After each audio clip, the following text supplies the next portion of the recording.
little less than 3 years ago, I started reviewing games on YouTube, and the very first game that I took a look at was the Super Nintendo port of the SNK Fighter World Heroes.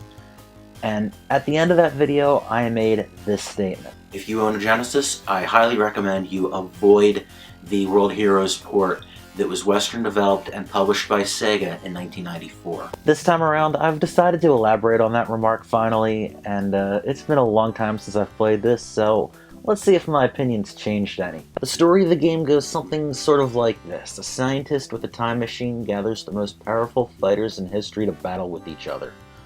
Most of the fighters are inspired by real people, legendary warriors, famous leaders, a martial arts superstar, a pro wrestling champion, and aside from the end boss, the only other original character is inspired by a number of different, similar characters in manga. Lastly, the end boss draws much inspiration from the villain of Terminator 2.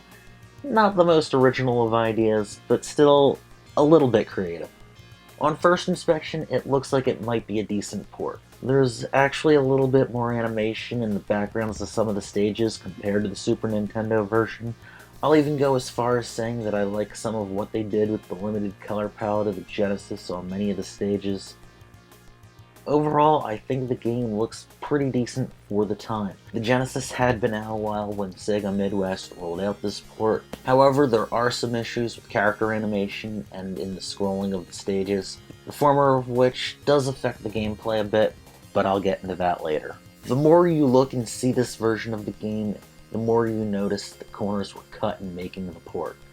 Some of the animations are very choppy, with frames missing. The music isn't terrible, but the sound effects are absolutely horrid.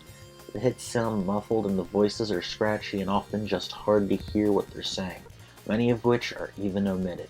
And I also have to say the revolving logos on certain screens and the explosion animations when attacks connect look really, really cheesy. And then we get into the controls. Oh boy, what a mess do we have here. There's some obvious input delay for starters, and also with the frames of animation missing from attacks, certain moves can't be countered in the same way they can on the other versions of the game, and throws rarely if ever create distance between opponents, as the animations are just a terrible mess. In fact, they made it so throws don't even work on the end boss Gigas. Many of the special moves are terribly difficult to do, or just don't work when you try to pull them off. In fact, some which appear in the other ports are even omitted from this version.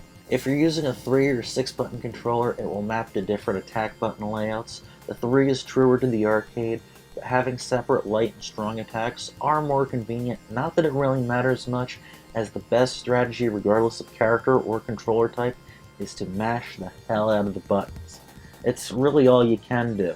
As strange as it sounds, the AI in the game is extremely cheap and also absolutely stupid. Sometimes they'll walk right into your attacks, other times they won't let you get a move in edgewise, regardless of your difficulty. When you do make it to the end of the game here, all you're going to find is disappointment. On the Super Nintendo, you get the full ending regardless of whether or not you use a continue, unlike the arcade version, just as long as you play at the default difficulty or higher. Here, all you get is a statue raised in your honor, some fireworks, and some credits, no matter the difficulty. That's right, no unique endings. The thing that would make you want to replay the game is just not there. I have no idea why they went the route they did and cut so many corners, especially with omitting something as important as character endings. My best guess is that Sega of America got the license to make this port for cheap, then just tossed it out there as cheaply as they could. Mega Drive owners, you should probably be glad that this was a North American exclusive. If you're not already aware, I consider myself a little bit of a World Heroes fan, and this port does the game no favors at all. It's not the worst fighting game on the Genesis, not by far, but you can still do a hell of a lot better. Now, let me throw the ball to you. What was the worst arcade port you've ever played? Leave a comment down below.